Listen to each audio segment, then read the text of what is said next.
నమస్కారం.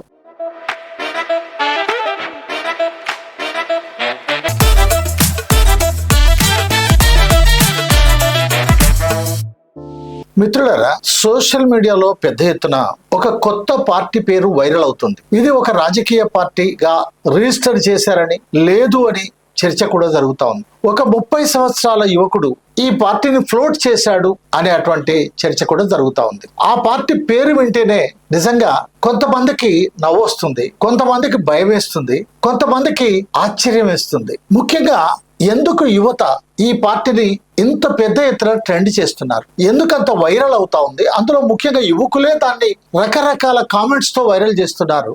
ఎందుకు వైరల్ చేస్తున్నారు? ఆ పార్టీ పేరు పెట్టాలనేటువంటి ఆలోచన, ఆ పార్టీ పేరును అలా ఉంచాలనేటువంటి ఆలోచన ఆ యువతకు లేక యువకుడికి ఎందుకు వచ్చింది అనే విషయాన్ని ఈ రోజు మనం మాట్లాడుకుందాం. ఇటీవల సుప్రీంకోర్టు చీఫ్ జస్టిస్ సూర్యకాంత్ గారు బెంచ్ మీద కోర్టులో ఒక న్యాయవాది పెట్టినటువంటి కేసుకు సంబంధించి న్యాయవాది యొక్క వాదనలు వింటూ అసహనంతో ఒక వ్యాఖ్య చేశాడు. సమాజాన్ని దెబ్బతీసే విధంగా కొంతమంది వ్యక్తులు గురించి పారాసైట్స్ అని, కాక్రోచెస్ అని చెప్పాడు. దీనిపైన పెద్ద ఎత్తున ఖండన మండలాలు వచ్చాయి. అన్ని వర్గాల నుంచి తీవ్రమైనటువంటి విమర్శలు వచ్చాయి. దాంతో చీఫ్ జస్టిస్ సూర్యకాంత్ గారు, నేను ఎవరిని ఉద్దేశించి అలా మాట్లాడలేదు, కేవలం ఒక జోక్ గా లేకపోతే ఒక వ్యక్తికి సంబంధించింది కాదు, ముఖ్యంగా డిగ్రీలు పుచ్చుకున్నటువంటి యువతను ఉద్దేశించి నేను మాట్లాడలేదు. నకిలీ డిగ్రీలతో కొంతమంది సోషల్ మీడియాను ఉపయోగించుకొని రకరకాల కామెంట్స్ చేస్తా ఉన్నారు. అలాంటి వ్యక్తుల గురించి, అది రాజకీయ నాయకులు కావచ్చు, నిరుద్యోగులు కావచ్చు, లేక సోషల్ మీడియా వాళ్ళు కావచ్చు, ఇలా చేస్తా ఉన్నారు. అది కాక్రోచెస్ అనే పదాన్ని వాడాను అని చెప్పాడు. ఎందుకు అంత విమర్శలు వచ్చాయి అంటే, ఒక చీఫ్ జస్టిస్ స్థానంలో ఉన్నటువంటి వ్యక్తి, ఒక దేశానికి ప్రధాన న్యాయమూర్తిగా ఉన్నటువంటి వ్యక్తి కోర్టులో వాదనలు జరుగుతున్న సందర్భంగా అసహనాన్ని వ్యక్తం చేసి ఇలాంటి పదాన్ని వాడొచ్చా? పారాసైట్స్ అని కానీ, ఒకరిపై ఆధారపడి బతికేటువంటి వారని కానీ, ఏ పరిస్థితుల్లోకైనా తట్టుకొని నిలబడేటువంటి పరాన్న జీవులు, కాక్రోచెస్ లాంటి వాళ్ళు అని కానీ వాడొచ్చా అనేది ఒక అంశం. రెండోది, రాజ్యాంగ హక్కుల కోసం రైట్ టు ఇన్ఫర్మేషన్ యాక్ట్, సమాచార చట్టాన్ని అనుసరించి మాకున్నటువంటి హక్కులేంటి, లేక రాజ్యం ఏం చెప్తుంది, రాజ్యాంగం ఏం చెప్తుంది, లేదా కోర్టు ఏం చెప్పాయి, తీర్పులు ఏం చెప్పాయి అని ఎవరైనా రైట్ టు ఇన్ఫర్మేషన్ యాక్ట్ కింద దరఖాస్తులు పెడితే అలాంటి వాళ్ళకు కూడా ఇలా వాడవచ్చా? అలాంటి వారిని దృష్టిలో పెట్టుకొని వాడారా? మీడియా వాళ్ళ పైన ఇలాంటి పదం ఉపయోగించవచ్చా? సోషల్ మీడియానే కావచ్చు, లేక మీడియాలో ఉండే నిరుద్యోగ యువతనే కావచ్చు, మీడియాలో పనిచేసేటువంటి వాళ్ళు ఎవరైనా కావచ్చు, అటువంటి వాళ్ళ పైన ఇట్లాంటి పదాలు వాడొచ్చా? అలాగే ఉద్యమాల్లో పాల్గొనేటువంటి వ్యక్తులు, శక్తులు, రాజకీయ నాయకులు, యువత, ఇటువంటి వాళ్ళ పైన ఈ పదం వాడొచ్చా? న్యాయవాదులు, సామాజిక కార్యకర్తలు, యువకులు, పత్రికా రచయితలు చీఫ్ జస్టిస్ గారు ఉపయోగించినటువంటి ఈ పదాన్ని సరికాదు అని, సంయమనం పాటించాలని, ఆ స్థానంలో ఉండేటువంటి వాళ్ళు సంయమనం పాటించాలని విమర్శలు చేశారు, హితవు చెప్పారు. మరికొంతమంది ఒక అడుగు ముందుకేసి బీజేపీ లేదా నరేంద్ర మోడీ ప్రభుత్వానికి వ్యతిరేకంగా ఎవరైనా ఏమైనా మాట్లాడితే వారు దేశద్రోహులని, హిందూ వ్యతిరేకులని, లేక నరేంద్ర మోడీ వ్యతిరేకులని రకరకాల పేర్లతో కేంద్రంలో అధికారంలో ఉన్నటువంటి పార్టీ మాట్లాడుతా ఉంది, ట్రోల్ చేస్తా ఉంది. ఆ మాదిరే సుప్రీంకోర్టులో వచ్చినటువంటి కాక్రోచెస్ అనేటువంటి మాటలు, అలా కాకపోయినా ఆ మాట ఆ విధంగానే ఉంటుందా? ఇక అయితే ఈ దేశంలో ఇక ఎవరు తమ హక్కులను కాపాడుకోవడానికి ఎవరున్నారు? ఇక హక్కులను కాపాడేటువంటి అత్యున్నత న్యాయస్థానంలో ఉండేటువంటి అత్యున్నత న్యాయమూర్తే కాక్రోచెస్ అంటే, మరి దేశ ప్రజల యొక్క, దేశ యువత యొక్క, నిరుద్యోగుల యొక్క, మీడియా యొక్క, సామాజిక కార్యకర్తల యొక్క, సోషల్ యాక్టివిటీస్ యొక్క, పాత్రికేయుల యొక్క, రచయితల యొక్క హక్కుల్ని మరి ఎవరు కాపాడాలి అని ఒక యువకునికి ఒక ఆలోచన వచ్చి తడువు ఆయన ఒక పార్టీ పెట్టేశాడు. ఏం party? Cockroaches Janata party, CJP. ఇందులో పి తీసేస్తే CJని గనక మనం చూస్తే చీఫ్ జస్టిస్ అని వస్తుంది, కానీ వాస్తవానికి చీఫ్ జస్టిస్ కాదు ఆయన ఉద్దేశంలో. కాక్రోచెస్ చీఫ్ జస్టిస్ వాడిండు గనక జనతా పార్టీ, జనం, అట్లాంటి వాళ్ళు ఉండరు, కాక్రోచెస్ లాంటి జనం ఉన్నారు అనే దాంతో ఆ యువకుడు కాక్రోచెస్ జనతా పార్టీ అనేటువంటి పార్టీని పెట్టాడు. ఎంత విచిత్రంగా లేదు ఇది కదా? ఎలా ఉంది ఇది? ఇది నిజానికి ఒక పార్టీ కాదు, ఒక రిజిస్టర్డ్ పార్టీ, లేకపోతే ఒక రాజకీయ పార్టీ, లేకపోతే ఎవరో పెట్టబోయేటువంటి రాజకీయ పార్టీ పేరు కూడా ఇది కాదు. కేవలం ఒక యువకుడు అసహనంతో, బాధతో సిజేపి కాక్రోచెస్ జనతా పార్టీ అనేటువంటి దాన్ని ఏర్పాటు చేశాడు తప్ప నిజానికి అది పార్టీ కాదు, అది రిజిస్టర్డ్ పార్టీ కాదు, అది పార్టీ కూడా కాదు. ఇది సోషల్ మీడియాలో జెన్ టూ సోషల్ మీడియాలో పెద్ద ఎత్తున యువత దీన్ని ట్రోల్ చేస్తా ఉంది. ఆ విధంగా ఒక వ్యంగ్య ఉద్యమం, అంటే ఉద్యమాన్ని కూడా వ్యంగ్యంగా చేయొచ్చు అనే విధంగా కనపడతలేదా మనకు? నిజంగా నవ్వొచ్చే విధంగా ఉంది కదా ఇది. అంటే జెన్ టూ జనరేషన్ ఏదైతే ఉందో అది సోషల్ మీడియాలో ఒక గంటలోనే 50,000 మంది, ఒక రోజులోనే 4 లక్షల మంది, ఇట్లా చాలా మంది దాన్ని ఫాలో అవుతున్నారని, జనమంతా దాన్ని సపోర్ట్ చేస్తున్నారని ఒక వార్త, సోషల్ మీడియా వార్తలు వస్తా ఉన్నాయి. ఇంతకీ కాక్రోచ్ అంటే తప్పే ఉంది అంటే, కాక్రోచ్ అంటే మన ఇళ్లలో ఉండేటువంటి బొద్దింకలు. కాక్రోచ్ అనేది దేనంటారంటే బొద్దింకను అంటారు. ఎటువంటి పరిస్థితుల్లోనైనా సరే బొద్దింక బతుకుతుంది, ఎటువంటి పరిస్థితుల్లోనైనా బొద్దింక బతుకుతుంది. అట్లా మన దేశంలో కొంతమంది రాజకీయ నాయకులు చెంచాలుగా ఉండేటువంటి వాళ్ళు ఏ పార్టీ వస్తే ఆ పార్టీలో, ఏ జెండా వస్తే ఆ జెండాలో కొనసాగుతూ ఉంటారు. వాళ్ళకు పార్టీలతో పని లేదు, వాళ్ళకి సిద్ధాంతాలతో పని లేదు, వాళ్ళకి ప్రజలతో పని లేదు. వాళ్ళ పని అంతా జల్సాగా తిరగటం, తాగటం, తిరగటం, సంపాదించుకోవటం. సో అటువంటి నాయకులను ఉద్దేశించి, ఆ అవినీతికర నాయకులను ఉద్దేశించి, లేక అవినీతికర కార్యకర్తలను ఉద్దేశించి, పైరవీకారులను ఉద్దేశించి ఈ జెన్ టూ, ఆ కాక్రోచెస్ అనే అటువంటి దాన్ని వాడుతున్నారు. ఎందుకంటే వాళ్ళకి ఎన్ని కుంభకోణాలైనా వాళ్ళు చేయనియండి, ఎన్ని రేపులైనా వాళ్ళు చేయనియండి, ఎన్ని కేసులైనా వాళ్ళకి చేయనియండి.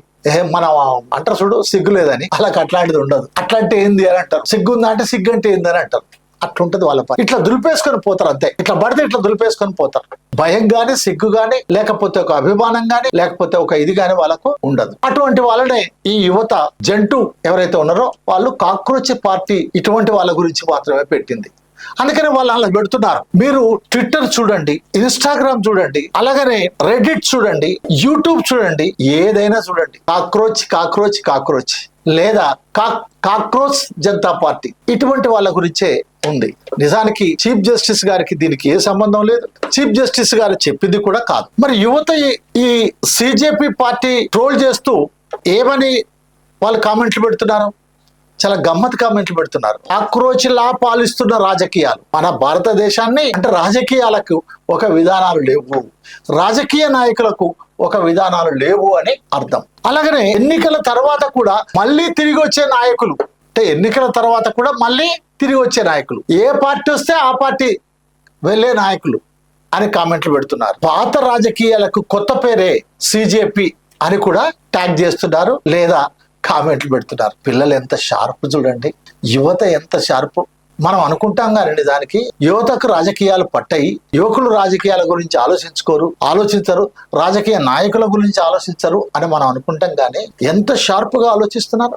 కాక్రోచ్ అనేటువంటి మాటలను ఈ రాజకీయ పార్టీలకు గాని, రాజకీయ నాయకులకు గాని ఏ విధంగా వాళ్ళు పోలుస్తున్నారో చూస్తే ఎంత షార్ప్ గా వాళ్ళు ఆలోచిస్తున్నారో మనకు అర్థమవుతుంది. అందుకంటే జాగ్రత్త, రాజకీయ పార్టీలారా, రాజకీయ నాయకులారా జాగ్రత్త.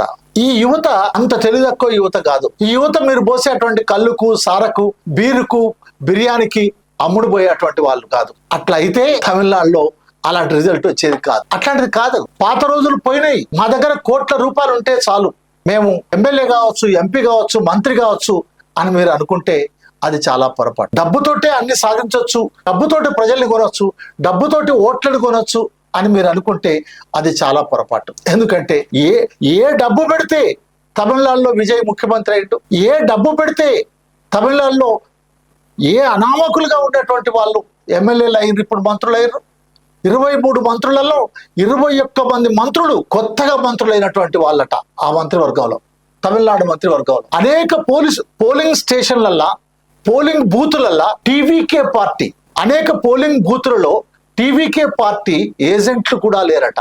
అయినప్పటికీ థంపింగ్ మెజార్టీతో గెలిచారు. ఎంజి రామచంద్రన్ గారు, జయలలిత గారు సాధించినటువంటి మెజార్టీని, కరుణానిధి గారు సాధించినటువంటి మెజార్టీని టీవీకే అధినేత విజయ్ సాధించాడు. ఎలా సాధ్యమైంది? జెన్ జీ వల్ల సాధ్యమైంది. ఎలా సాధ్యమైంది? జెన్ జీ 2 వల్ల సాధ్యమైంది. ఎలా సాధ్యమైంది? యువకుల వల్ల సాధ్యమైంది. విసిగి వేసారిపోతున్నాం ఈ పార్టీలతోటి, ఈ విధానాలతోటి. ఇక మాకొద్దు అని కొత్త నాయకత్వాన్ని ఏ ప్రలోభాలకు గురి కాకుండా ఎన్నుకున్నటువంటి పరిస్థితి ఇది. రాజకీయాలు వాళ్ళు పట్టించుకోరు, రాజకీయాల గురించి ఆలోచించరు అని అంటే కాదు. యువత రాజకీయాల గురించి ఆలోచిస్తుంది, యువత రాజకీయాలను పట్టించుకుంటుంది, యువత రాజకీయాలను గమనిస్తుంది. యువత రాజకీయ నాయకుల ఎడల ఇగో ఇలాంటి వ్యంగ్యాస్త్రాలతోటి, షటైర్లతోటి cockroach party, social media cockroach party కొనసాగుతుంది అనే విషయాన్ని మనం గమనంలో ఉంచుకోవాలి. ఎందుకు యువత ఇలా చేస్తున్నారు అంటే పార్టీలు మారుతున్నాయి, నాయకులు మారుతున్నారు, ప్రభుత్వాలు మారుతున్నాయి, కానీ ప్రజల బతుకులు మారటం లేదు. యువత యొక్క భవిష్యత్తు మారటం లేదు, వారికి ఉపాధి దొరకటం లేదు. డిగ్రీలు, మాస్టర్ డిగ్రీలు, పిహెచ్డీలు అనేకం చేసినప్పటికి కూడా వారికి ఎలాంటి అవకాశాలు కూడా లేకుండా పోతా ఉన్నాయి. కాబట్టి యువత తీవ్రమైనటువంటి నిరాశలో ఉంది. నిరుద్యోగం పెరిగిపోవటం వల్ల, ధరలు పెరిగిపోవటం వల్ల, బతికే భారం అవటం వల్ల ఏ పార్టీ వచ్చినా, ఏ నాయకుడు వచ్చినా, ఏది మారినా, ఏదొచ్చినా మా బతుకులు మారటం లేవు కదా అనేటువంటి ఒక నిరాశకు, నిస్పృహకు వాళ్ళు గురవుతున్నారు. కాబట్టి వాళ్ళు నిశ్చితంగా ఈ పార్టీల పరిస్థితి ఇలా ఉంది అని చెప్పకనే చెప్తున్నారు. కాక్రోచ్ జనతా పార్టీ పేరుతోటి రాజకీయాల్లో అవినీతి తగ్గటం లేదు, రాజకీయాల్లో అవినీతి